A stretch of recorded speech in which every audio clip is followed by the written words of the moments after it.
Hey everybody, today I get to teach you about how to pay bills. And I know this topic isn't one of the more cooler ones that we're going to be doing during this financial series, but I would argue that this is one of the more practical ones. That regardless of what you do and where you go in life, you're going to have to pay bills of some sort. All right, so I truly hope that you can learn something from this podcast today. All right, so today is day 9 out of 10. And if you haven't seen any of the other days of finances that I've been talking about, please do so and take a look at some of those. All right. Hey, here's our plan going forward. I know we are about to finish this winter break finance series, but there's so much more. We are just getting started. And I hope that you continue with us on this journey of learning more life skills. So in about a week, we're going to begin a new 4-week series on leadership. And there's so many different things that we're going to do behind the scenes as well. But just letting you know, I have a lot of leadership experience. I've had a lot of leadership titles in my life. And I just want to share with you how you, regardless if you have a leadership position or not right now, how you can be a leader in the future. We're going to talk about the heart, the hands, and the head of a leader. We're going to talk about what would you do in certain situations. And I'm going to train you and on how you can create some life-defining moments for your life. All right. So if you haven't subscribed yet, please continue. Please do that, and please continue learning with us. All right. And or not, if you're not on our mailing list, please go ahead and put your email on the list right below. I will not spam you, but I will let you know what we're doing for each series. All right. Thank you so much. All right, here we go. Let's begin. What are all the bills that adults have to pay in their life? Well, let's go through it. And if you're taking notes with us, this is the first thing you have to write down. Each of these are every single month. So you've got some type of mortgage or rent. And if you have a mortgage, as we talked about before, you're most likely going to have, not everybody, but you may have something called an HOA, which is your homeowners association. All right. So some type of bill for to pay for where you got to live. Your utilities, electric, gas, water, trash, internet, etc. Now, depending on where you live, like if you live in a complex or something like that, sometimes they may pay for your water or pay for your electric or pay for your gas, depending on your HOA or whatever else that is included in your rent. Okay, so that's not for everybody, but the majority of us do have to pay that. Internet, we do have to pay that, and some internet monthly subscriptions can get really expensive. So thank your parents right now if you have great internet. All right, subscriptions, etc. Okay, car payments, if they haven't already been paid off yet and you're still making payments, finance payments on them, then you've got to pay that every single month. Insurances. Now this varies from different people to different people, but there's health insurance, there's car insurance, there's life insurance, there's home insurance, there's pet insurance. There's pretty much insurance on anything out there. And why is there a little asterisk star next to insurance? Because I'm going to do a podcast video on this in the very near future. So if you're interested in that, please stay tuned. And yeah, check out that video to learn all about insurance.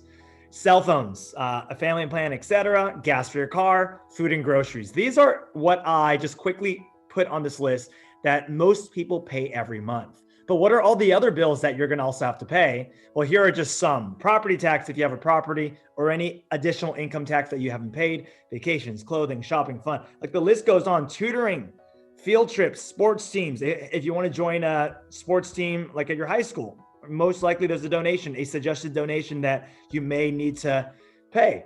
College tuition, etc., etc., etc. Everyone's different, but there's so many other bills out there as well. Okay, so here's some advice. Number 1, go give your parents a hug right now and go thank them. Because as a high schooler, I never even thought about all these different bills that my mom and dad had to pay. So, wow.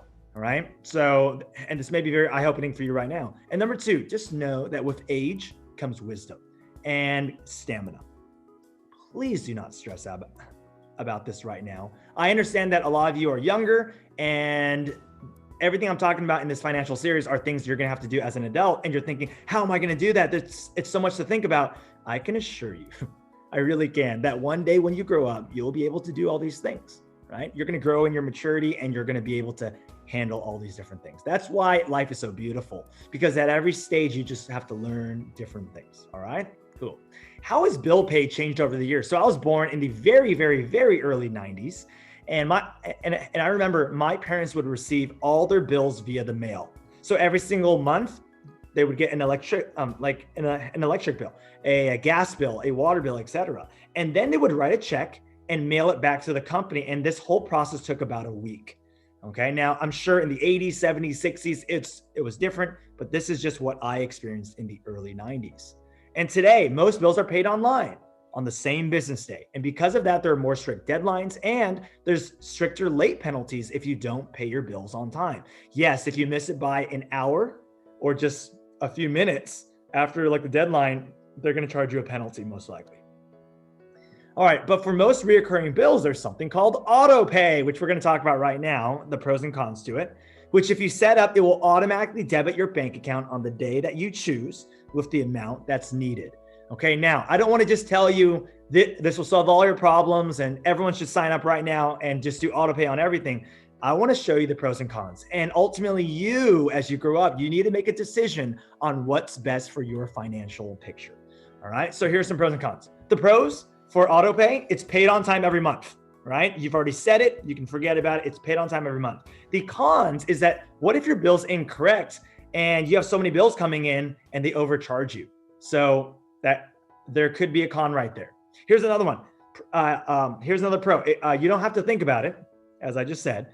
And then the con is that you may forget what you pay. Some people, like when they really look at their budget, they're like, wait a minute, I'm still paying this subscription. This subscription should have ended a year ago, but they've been charging me every single month. And it's just a $10 fee, but it adds up.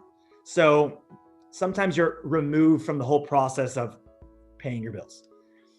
Here's another pro. Your credit score may stay high. Why? Remember, your credit score is based on a lot of different things. If you haven't seen my previous video on credit scores, please take a look at that. But one of the main things is, are you paying your bills on time? And if you do auto pay, you're going to make sure everything's paid on time. So your credit score may stay high. And a con is that your credit score may go down if you miss a payment. Okay. So these are all pros and cons. Now, it all comes down to personal preference. I cannot, and I should not tell you which one's better. That is totally 100% up to you. Everyone is in a different situation. But I do want to share with you what I do personally and what's worked for me in my whole life. For me, I just like paying bills. Seriously, like it's weird. Some of my friends are like, dude, you waste so much time doing that. But I don't know. For me, I just like doing it. I think it's just like I'm a banker, right? Like I have a finance background. So I just like doing it. So I created a system that works for me and is very quick at the very beginning of the month. And I'm gonna show you that right now. So here's how I pay bills every single month. And these are the bills that I pay that are reoccurring, okay? So I do pay my mortgage payment every single month on my own. And even though it's the same payment every single month, I just like clicking the button and I like knowing that I'm paying my bills. My HOA, my utilities, gas, electric, water, trash, internet, and cell phone bill. So if you take a look at these 1, 2, 3, 4, 5, 6, 7, 8 bills on top, if you take a look at my home computer, you'll see 8 tabs on the very top. So at the beginning of each month, on the first of each month, I just click. And I gotta be honest, like the whole process takes me 15 minutes, 20 minutes, but I like it. Sure, could I be doing something else with my time? But yeah, but I just like it. So what do? So I have a notebook. It kind of looks like this on the screen right here in that picture. And it has all of my bills, all 8 to 10 of my bills there. And then every single time I pay it, I like writing down like paid on December 1st for this amount, right? So that whenever I look at that notebook, like I look at all the dates and I see, oh, wow, I paid all my bills. I'm good, right? So this is bookkeeping for me and this is accountability for me so that I don't have to ever worry, did I ever pay that bill or not? I write it down, the amount and the date, right? Every single time. So 6 tabs on top, 8 tabs on top, however many, and then I just get it done in about 15 minutes. Now there's other bills that I don't pay every month, but have to pay reoccurring. So for all my insurances, so my health insurance, most people, if you work for someone, you don't have to write a bill for your insurance. Okay, why? Because it comes directly out of your paycheck. Now, if you work for yourself or if you have your own business and you're buying additional insurance, then you may have to do that on your own. But for me, that's on auto pay. So it comes straight out of my check. For my other types of insurances, I do auto pay because that's the only thing that they allow. All right. And on the insurances that I have in addition to my health insurance. Property taxes 2 times a year. I also do that online. Car insurance 2 times a year. I pay for my whole family's car insurance online, and then house insurance 1 time per year. So that's how I pay bills every single month. I am not telling you that you have to do that, but that's how I like to do it personally. Okay. Next, best advice for paying bills. All right, so let's talk about this. So number one, figure out what works for you. Have a system in place regardless of what you do. And if you're taking notes, please, please, please write these down in your notes. Number two, try not to and never miss a payment. Okay. In my life, I've never missed a payment ever. But if I do, like, I'm going to give myself some grace and I'm going to understand that no one's perfect, but try not to miss a payment because it's going to affect either a penalty or your credit, depending on what payment it is. Okay. Check your statements. I know that everything is done pretty much online these days, and they send you e-statements, and sometimes they don't even send you an email. You just have to go into your account and look at your statements. But every so often, I like to look at my statements just to make sure that there's not these little fees coming out. Okay. And number four, if you make sure to plan ahead / budget for your future costs. So I'm always looking ahead and I'm thinking, okay, I may not need this money now, but in a few months from now, I'm going to have this bill. I need to get ready for it now. So always prepare for that. All right. When I started paying my first bill, 18 years old, I had my car payment, my finance payment, my insurance, and my credit card payment. I did not spend that much on my credit card. I think I spent like I charged like gas on it ever so often. And maybe like a little bit of food. But other than that, I didn't spend much on my credit card when I was younger. Okay, cool. Ways to pay in life. There's a lot. And I want to go through this because this, once again, is not something that's usually taught. Obviously, there's cash. But with all that's been going on, some places don't even like receiving cash or giving out coins anymore as change because there's not much. Number two, obviously credit card, debit card in person, credit card, debit card via the phone. You can do that, and credit card, debit card online. So there's a lot of ways to pay with the card online. There's a personal check. So these are some things that you've probably heard of already, but here are some things that you probably haven't heard of. A money order. A money order, I believe there's a limit on it, but you can get it from your post office, Walmart, or just other places. In short, you give them cash or you pay with your card or something like that, and they give you something called a money order. It looks like a personal check, but it just verifies that amount for whatever you pay. So let's say I need to pay this bill with a personal check, or I need to hand someone a personal check. Instead of giving them a personal check, you can go buy a money order, right? So remember, there's a fee to that. Or you can go to your bank and get something called a cashier's check. Now, why would someone want to do this? So, for example, my friend recently bought a car from someone, and they said, I will not accept a personal check. Because once again, you could write any amount on your personal check and give it to someone and then run away and steal whatever you want, right? Because first off, how do I know that account's open, that bank account's open? And second of all, how do I know that you actually have that money in your account? You don't. So be careful when you're receiving personal checks because you don't know how much it's like, if it's actually valid. Unless you know the person, then it's fine.